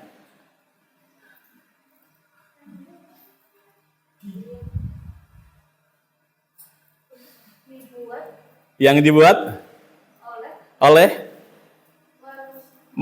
manusia yang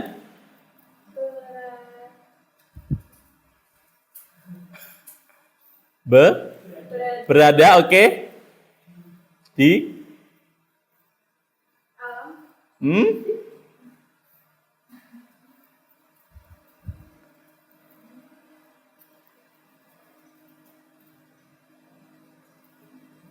yang berada di dalam, oke. Masjid, terus ini, terus dan tulis juga.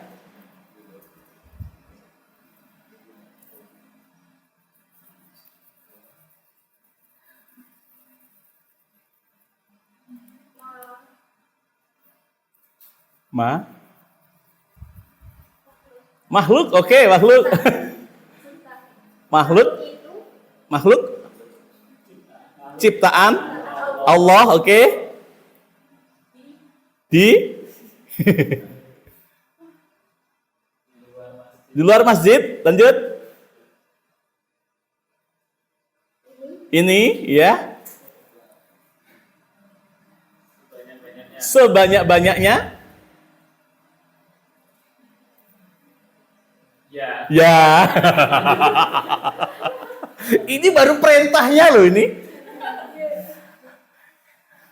Ini coding loh, teman. Ya kan? Tapi manual. Tapi itu menguras energi loh. Dan teman bisa terapin. Sandi angka bisa, sandi rumput bisa, sandi titik bisa. Sampai sini clear ya? Ya memang agak rekoso dikit sih, tapi itu efektif loh teman-teman. Untuk antisipasi anak ribut, anak berantem, anak jajan, anak kemanapun. Dan Anda ketika murojaah itu, one by one-nya, anak gak kemana-mana. They stay there. Dia gak kemana, dia di situ aja, dia ngerjainnya di situ. Begitu selesai, Joko maju, selesai. Bambang maju, selesai. Gak gue, Joko, ayo giliranmu, gak perlu. Bocah di sini kok. Clear? Punya bayangan? Oke, sekarang silakan bikin satu. Ya, masing-masing bikin satu ya. Aktivitas saya gini, boleh mau level bawah. Level bawah yang ini, boleh. Level medium, boleh. Level high, boleh. Level super, boleh. Oke. 5 menit cukup ya? Oke. Ada yang lain? Masya Allah. Terus sampai jam 1 yang sudah. Ini ya. Insya Allah. Berbakti kepada orang tua ada kunci surga. Atasnya ada. Oke. Pak Naus. Insya Allah. Ayo. Wah ini sandinya nggak beraturan ini. Iya sama dengan barang kok. Coding unpredictable us. Ini angka sama huruf, ini huruf sama huruf. Mumet ya. Oh iya kali, kali. Ayo. Oke, teman-teman clear ya? Oke, jadi silahkan nanti dipraktekin untuk yang penting tugas kita itu agar anak gak ribut, gak repot. Karena pembukaan sudah tuh. Ya kan, opening sudah nanti pakai cara itu tadi. Intinya itu aja doang. Dia kayak sekolah beneran gitu loh. Non formal tapi tetap gayeng gitu. Oke. Nah, closing. Jangan lupa teman-teman, untuk closing, penutupan, satu, jangan lupa show up hasil karyanya. Apapun capaian pengerjaannya, apresiasi. Meskipun baru 20%, meskipun baru 50%, tetap apresiasi. Jangan sampai kerja keras mereka tidak kita apresiasi. Karena kemampuan anak beda-beda. Maka teman-teman kalau bikin soal, sesuaikan makomnya masing-masing. Gitu loh. Anak kelas 1 kayak soal coding yang level super. Ah, kapok aku. Nah, susah. Ya, sesuai dengan levelnya masing-masing. Dan sebelum nanti digandakan, di-share ke anak-anak, di grup dulu dibahas dulu.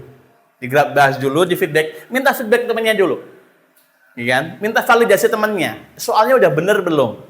Kira-kira anak bisa nggak? Itu perlu. Jangan langsung kasihkan. Karena kadang-kadang langsung kasihin kita nggak tahu soal kita udah lengkap belum, udah sempurna belum gitu. Tapi kalau di grup dulu internal dibahas, insya Allah ada penyempurnaan. Nanti gitu. Sampai sini clear ya? Oke. Penutupan itu ada soal, tadi apresiasi, kemudian kalau kasih reward gak harus bentuknya barang, pujian udah oke, gitu kan, diberi kalimat thayyibah keren, masya Allah hebat sayang, kerja kerasmu tidak akan dilupakan sama Allah. Wis, gitu kan. Ini pejuang betul. Seolah-olah kamu sedang melawan Israel, nak. Wis, keren ya. Resume, ambil kesimpulan. Jangan lupa setiap soal itu ada message, ada pesan, ada nilai. Angkat sampein. Biar anak pulang itu punya pengingat, punya reminder buat dirinya bahwa sekolah itu nggak hanya bikin pinter, tapi juga bikin berubah akhlak jadi lebih baik. Kemudian refleksi. Jangan lupa refleksi itu bisa bentuknya adalah permohonan maaf. Teman-teman maafin Ustadz hari ini ya, kalau Ustadz ada kata yang kurang benar, ada canda yang tidak tepat, maafin ya, gitu. Kemudian sebaliknya, dan hari ini Ustadz sayang sama kalian, bangga sama kalian. Sampai ini itu. Dan biasakan mereka menyampaikan hal-hal yang ditanyakan. Ada yang mau tanya? Boleh usul loh minggu besok. Hari esok kita belajar apa? Boleh. Karena kita udah tahu mereka tuh maunya apa sih gitu loh. Supaya kita bisa merancang materi yang tepat. Meskipun memang target kita hafalan, kan nggak dipengaruhi tempat tuh, ya kan? Belajar di sini, menghafal di sini sama menghafal di sana kan beda. Maksud kan sama saja, kan yang beda tempat doang kan? Kan gitu. Tapi strateginya itu yang perlu kita jaga. Terus sampai sini? Nah, mudah-mudahan yang singkat ini jadi wasilah buat kita semuanya untuk terus istiqomah jadi guru. Karena kita nggak tahu ilmu mana yang nanti buat anak-anak ini jadi anak-anak hebat yang setiap langkahnya mengalir jariah kita nggak tahu. Maka sampaikan itu semua teman-teman. Dah ilmu dengan sehebat itu bagi kita. Cuman pakai cara yang tepat biar anak mudah paham. Oke. Saya kira demikian. Mungkin ada beberapa contoh lagu di situ nanti tinggal dipraktekin aja ya. Ini ada lagu tanya jawab. Siapa suka hati itu ada 3 versi. Kemudian ada aneka tepuk juga. Tadi sudah saya praktekin beberapa ya. Ini nanti bisa dipraktekin juga. Ya. Bisa dikembangin masing-masing ya. Tepuk ikrar, tepuk instruksional gitu kan. Kemudian ada lagi tepuk campuran, ya, tepuk rukun Islam, tepuk istiqomah, dan seterusnya. Thank you, jazakumullah khairan katsiran. Sudah 1 jam. Barangkali ada yang tanyakan, silahkan.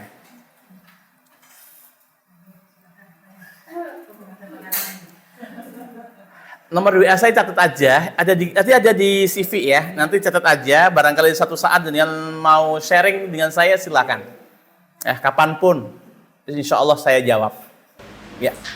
Sebelumnya jazakallahu khairan si pengingat gitu buat kami terutama saya khususnya karena sebelumnya mungkin kami punya pengalaman mengajar itu udah usia SMA. Nah, jadi kami sudah seperti yang Ustaz Nasir tadi sampaikan, kami dulu lupa gimana caranya bermain gitu karena terbiasa ngajarnya anak-anak dewasa.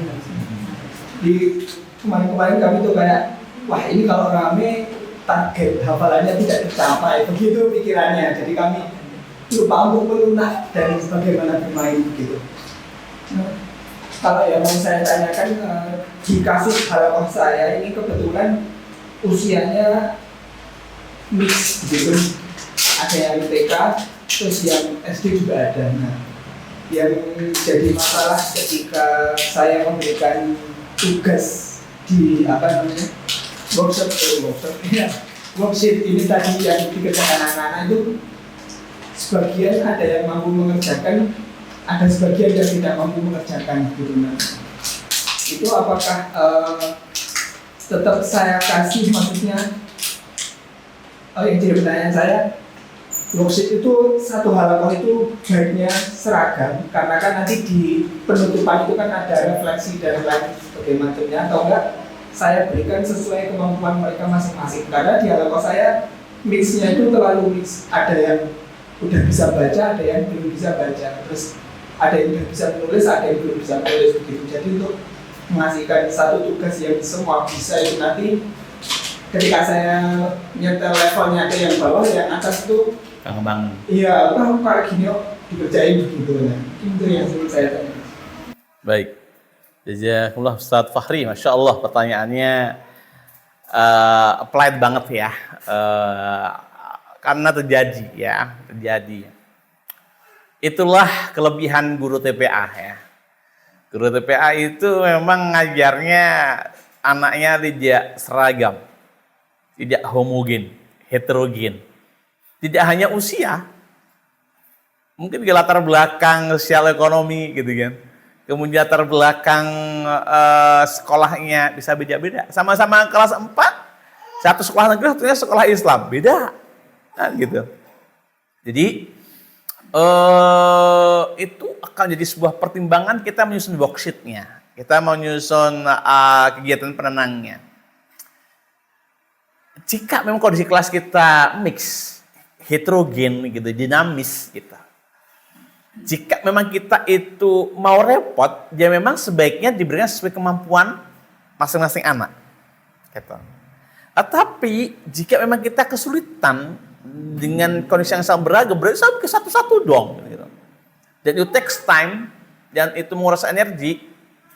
Iya, kita perlu kecil dengan pengelompokan. Kalau pertama bisa one on one worksheet-nya, kalau itu ternyata take time dan betul-betul menyita waktu kita, energi kita gitu, dibuat grouping aja, dipilah. Kalau disebutin ada yang bisa baca sama yang belum bisa baca, udah bikin 2 grup. Satu worksheet untuk yang bisa baca, satu worksheet yang belum bisa baca. Satu bisa nulis, satu belum bisa nulis, sama. Tergantung kategorinya. Tapi kalau itu abaikan usia ya, karena ada anak-anak usia 8 tahun belum bisa baca. Ada anak usia 5 tahun sudah bisa baca. Tergantung. Dan ini lebih tahu karakteristik apa anaknya, kemudian materi worksheet apa yang perlu diberikan. Itu langkah kedua. Jadi yang pertama, pilihannya kalau misalnya kita bisa satu-satu, ya sudah. Beri satu orang beda-beda. Kalau nggak bisa, kelompokkan 2. Kalau berat banget, aduh saya nggak punya waktu bikin materi 2 kayak gini. Gitu. Ya kita bikin materi yang general. Contoh, kelas bawah misalkan ya. Yang satu bisa baca, yang satu belum bisa baca. Satu kelompok sudah bisa baca, yang satu kelompok belum bisa baca. Maka kegiatannya sama, perintahnya beda. Contoh nih, sama-sama perintahnya, kegiatannya adalah mengelompokkan makhluk ciptaan Allah dan benda buatan manusia. Itu kegiatannya. Untuk yang bisa baca, mungkin bisa dengan coding atau dengan tulisan. Untuk yang nggak bisa baca, just verbal. Just verbal aja. Sama-sama aktivitasnya. Begitu. Untuk yang bisa nulis, bisa jadi perintahnya adalah menulis makhluknya. Yang belum bisa nulis, bisa saja dia menunjukkan atau menggambarkan. Gitu. Tentang benda buatan manusia, bisa saja yang bisa tulis menulis, yang nggak bisa nulis mengambilnya. Saya pernah nyoba anak yang nggak bisa nulis, ketika itu kegiatannya sama, tuliskan makhluk ciptaan Allah. Yang bisa nulis nulis, yang nggak bisa ngambil barangnya. Bener, gue liat cecak. Di bawah kelas. Ustadznya gerab-gerab itu, lari gitu. Cecak, semua. Tapi itu asik ternyata. Semut, kadang daun, batu. Sama aktivitasnya. Tapi perintahnya yang berbeda. Karena PR-nya adalah bagaimana mentransformasi perintah aja agar dia paham. Kegiatannya ya bisa aja disamakan. Yang bisa nulis bisa aja dia melakukan kegiatan nyata, mengambil benda aslinya. Bisa saja. Tapi kalau misalnya menulis juga nggak apa-apa. Tergantung kita. Tapi teman-teman memang ini nanti akan perlu di trial ya. Sekali mungkin belum lancar. 2 kali mungkin baru akan kelihatan, oh belum satu. Oh, yang ketiga caranya. Anda perlu mencoba itu beberapa kali sampai settle. Dan perlu variasi. Ya. Tidak itu coding terus. Ustaz, coding terus mumet aku Ustaz. Nah, ganti. Perintahnya ganti. Kegiatannya ganti. Kadang individu, kadang kelompok juga bisa. Itu bisa juga dibuat kelompok. Ya kan? Itu bisa. Nanti ganti kreativitas saja. Begitu, Ustaz? Oke. Yang lain silahkan. Ya. Silahkan. Mana yang lebih baik antara membiarkan anak hafal 1-2 Iqra meskipun dia bosan, atau melanjutkan ke Iqra selanjutnya dengan terus mengulang? Jadi Ada remedinya. ya, karena kan kadang anak kecil di halaman saya, dia kadang kemarin sudah mau ini tapi sebenarnya belum terlalu lancar. Tapi dia kalau disuruh ngomong nggak mau, dia maunya lanjut. Iya. Baik. Dalam metodologi Iqra yang ditulis oleh Ustaz Kiai Haji Asad Humam, itu memang ada metodologinya. Di halaman ketiga kalau nggak salah, ya. Itu ada metodologi cara ngajar Iqra 1, 2, 3, 4, 5, 6. Itu sudah ada rubriknya. Anak lanjut, nggak lanjut itu sudah ada kriterianya. Jadi kapan anak dikatakan lanjut, kapan nggak lanjut. Itu sudah ada ketentuannya. Yang di problem adalah apa itu? Yang di problem adalah kalau bahasa saya itu ego anak sih. Ego anak. Aku maunya lanjut, aku nggak mau di sini lagi. Maka betapa pentingnya menjelaskan tahapan-tahapan ngaji di awal. Iqra itu ada 6 level begini. Itu penting. Yang kedua, kita ngajarkan ngaji itu step by step. Step by step. Kalau saran saya, lebih baik anak belajar sedikit. Demi sedikit. Tapi dia paham. Daripada dia melanjut tapi nggak paham. Contoh, 1 halaman Iqra itu kurang lebih berisi 6-8 halaman. Itu udah bagiannya. Yang atas itu judul. 2 baris, 1 baris 1, 2, 3, itu ada pengenalan. Baris 4, 5, 6 itu pendalaman.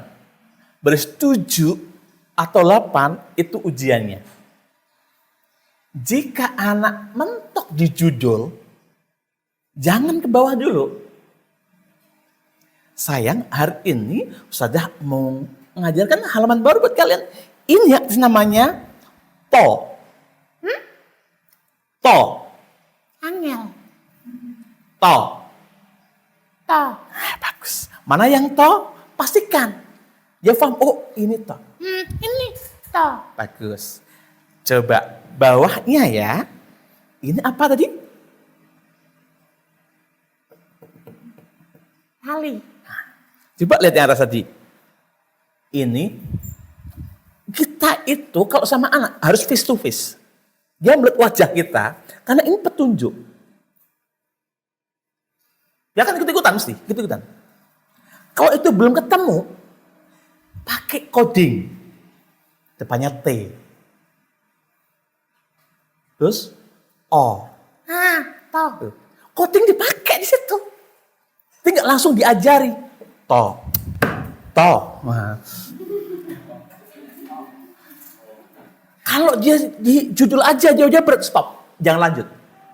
Bisa lagi ya, hari ini aja, kamu udah keren loh. Karena anak itu, mengapa dia pengen pindah ke halaman berikutnya? Karena nggak merasa asik. Nggak merasa asik. Capek. Dan dia merasa halaman berikutnya itu lebih baik, lebih mudah. Enggak, semakin berat. Maka buat asik aja. Jangan pastikan, sayang. Ustazah dulu juga nggak langsung banyak kok ngajinya. Sedikit. Hari ini kamu keren loh. Sudah 1. Besok baris kedua ya. Bisa jadi seminggu itu 1 halaman doang. Maka dia nggak akan ketemu kata ulang di halaman di buku prestasinya itu. Isinya lanjut baris kedua, lanjut baris ketiga. Yang penting kan lanjut.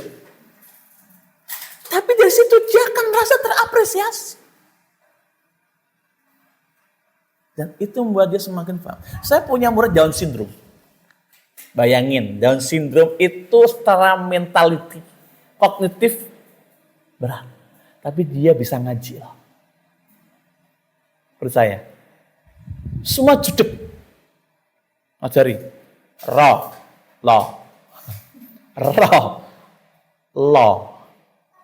Jilid 1, dia butuh 3 tahun. Jilid 1.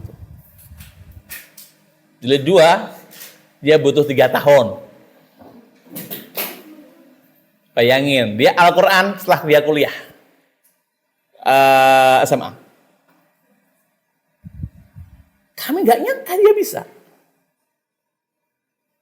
Artinya nggak ada yang nggak bisa ngaji. Ada nasihat guru saya yang cukup menohok. Tidak ada murid yang bodoh. Yang ada adalah guru nggak bisa ngajar. Betul nggak, Ustaz? Saya dikasihkan itu selip gitu, betul. Betul.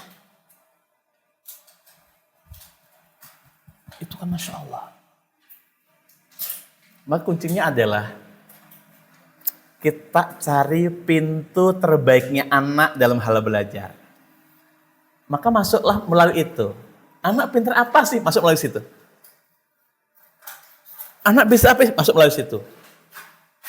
Dan ketika anak belajar mulai dari sesuatu yang dia suka, maka dia akan menganggap ilmu itu nggak sulit. Dan sesuatu yang dia belum bisa akan terdongkrak naik. Tapi kalau mulai dari yang dia nggak bisa, pastilah dia akan susah belajar, nggak enak. Apa yang dilakuin? Maka dia akan benci belajar. Gitu. Maka kembali tadi, saya pikir memang kasih ilmu sesuai dengan makomnya anak. Kalau yang bisanya 10% ya 10% dulu. Step by step. Dan appreciate. Jangan mudah memberikan kata ulang pada anak. Jangan mudah, karena itu akan jadi beban buat anak. Nggak bisa. Mendingan lanjut halaman 2. Besok lagi ya sayang ya? Hebat. Tadi apa namanya? Itu aja. Baru nanti berikutnya. Gak ada masalah. Karena saya yakin anak ini kayak gini, dia pasti punya potensi lain yang lebih. Entah itu di vokal dia, entah dia di menggambar dia, entah di motorik dia, tapi memang ngaji dia sulit. Yang penting apresiasi anak bahwa dia punya kelebihan. Sebagaimana Rasulullah SAW, ya melakukan the right place gitu kan, dengan sahabat-sahabatnya. Mengapa bila jadi muadzinnya Nabi? Kenapa kok nggak yang lain? Mengapa Abdullah bin Umi Maktum muadzin kedua? Kenapa kok nggak yang lain? Mengapa Salman kok yang dibeli jadi panglima strateginya di perang Khandaq? Mengapa Mu'adz bin Jabal yang diutus ke Syria untuk berdakwah? Mengapa? Itu karena Rasulullah tahu kelebihan sahabatnya di situ. Mengapa Ikrimah kok jadi pemimpin, jadi panglima di usia muda? Kenapa kok yang nggak senior? Karena Rasulullah tahu itu. Kalau kita nanti ngajar, menguasai karakter anak, masuk dengan pintu lebihnya, maka sekolah akan bahagia. Guru juga bahagia. Setidaknya kita sudah tidak akan menemukan reject anak dulu. Karena masuk melalui pintu yang dia sukai. Tapi kalau masuk melalui pintu yang dia nggak sukai, saya yakin, jangankan belajar, masuk aja dia nggak mau. Nah gitu. Itu ya. Yang lain silakan. Iya, apa tuh? Ya, tadi menindaklanjuti dari worksheet pengkondisian ya, bisa disebut seperti itu tadi kan. Yang lainnya, yang apa ustadznya itu baru 5 nanti, yang lainnya otomatis kan nganggur gitu ya. Tadi kan ada inisiatif, ada worksheet pengkondisian disebut saja. Jadi untuk ustadz-ustadzah itu perlu nanti ada kerja kelompok. Tadi kan Ustadz Nasir bisa di-sharingkan sama teman-temannya, ini apa namanya, cocok nggak sih kalau ini tadi kan karena hidrogennya muridnya tadi Ustadz Fahri ya, tadi ada apa yang TK, ada yang SD, jadi kan apa itu butuh tadi pemahaman karakteristik anak, kemudian baru kita membuat worksheet-nya yang sesuai dengan karakteristik masing-masing. Nah, cocok yang saya buatin untuk anak saya, gitu kan. Oleh karena itu ini sekalian saya masuk sama pesannya perlu adanya kelompok belajar. Jadi kan dia tidak apa-apa dulu TK ada kelompok belajar, bukan yang apa namanya formal saja, kita juga harus ada kelompok belajar. Kalau di ini kan ada komunitas belajar gitu kan, kalau di TK itu, nah, atau KKT kelompok belajar. Nah, kalau kita kelompok belajar asatid. Jadi kita nanti kan juga keren ya. Jadi kan memang ujung tombaknya itu ustadz atau ustadzah dalam konfliknya itu. Karena itu kan perlu kita itu mengkreatifkan diri tadi. Jadi memang harus bekerja keras gitu. Harus siap kalau kita sudah menanyakan bekerja di asatid ustadz-ustadzah ya harus kita siap bekerja keras agar kita maksimal pengabdian kita. Gimana gitu tadi, mohon maaf kita waktunya ini karena saya juga jaga di sini. Saya siap, monggo kapanpun kalau teman-teman mau konsultasi, WA saya disimpan aja, ya. Bahkan untuk sementara mungkin saya masukkan grup juga nggak apa-apa. Untuk diskusi ya, karena saya juga pengen dong kecipratan berkahnya kan gitu ya. Juga pengen dong dapat wasilah kebaikan di sini semua. Saran saya yang pertama bikin template-nya dulu aja ya. Bikin template-nya kosong, nanti teman-teman tinggal ngisi doang. Baru sharing bareng gitu. Itu lebih mudah. Kemudian nanti masternya dikumpulin sudah jadi buku baru itu. Sebulan udah berapa materi per materi, kasih nama aja, nama sendiri. Misalkan Al-Furqan tadi ya, kegiatan kreativitas santri Al-Furqan. Jilid 1, jilid 2. Itu keren. Jadi kita tidak hanya ngajar, tapi kita juga berkarya. Oh, bisa baca, bisa banget. Bisa itu. Bisa banget. Dan itu jadi, tapi perlu saya sampaikan teman-teman, tidak banyak guru yang berpikir seperti itu. The one and only. Ya, hanya guru-guru yang berpikir maju aja mau kayak gitu. Tapi kalau antum mulai, keren banget. Memang kita harus begitu. Harus selangkah lebih maju. Orang sukses itu selangkah lebih maju. Bahkan 2 langkah lebih maju. Maka mulai sekarang, mulai paling mudah, mulai dari yang kita bisa. Insya Allah. Jangan nunggu sempurna. Nggak akan pernah terwujud sempurna itu. Sempurna itu jadi karena berawal dari salah. Dari perbaiki. Teman-teman, sekolah itu tempat gagal ya. Gagalnya harus sekarang. Jadi ada yang betulin. Kalau udah betul, ikan jadi karya. Itu insya Allah ya. Ada lagi silahkan. Cukup ya? Baik. Kalau begitu, karena sudah cukup, saya pikir selesai. Teman-teman, saya berterima kasih banyak Ustaz Darti atas kesempatannya dan teman semuanya. Mohon maaf kalau ada salah khilaf saya dalam bertutur kata ataupun bertindak dan bersikap. Ada cuk-cuk yang mungkin tidak berkenan gitu. Ya, inilah saya, modelnya kayak gini saya itu, orang jalanan gitu. Jadi kalau di luar sana, jangan takut lihat penampilan saya nggak kayak gini ya. Saya itu basically orang sains, tapi jiwa saya sastra, saya orang seni.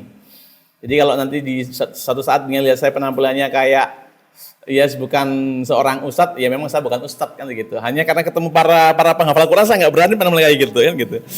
Harus kayak gini kan gitu.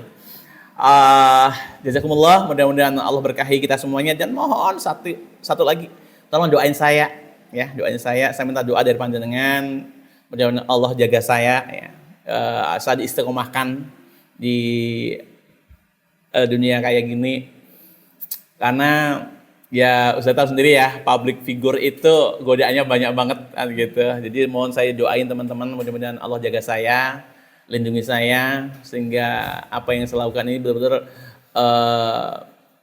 suatu yang Allah ridha aja. Dan saya berdoa untuk kita semua di sini, mudah-mudahan anak didik kita nanti menggandeng kita ke surga. Gitu. Ya. Saya kira demikian. Mohon maaf sekali lagi. Barakallahu fikum. Assalamualaikum warahmatullahi wabarakatuh.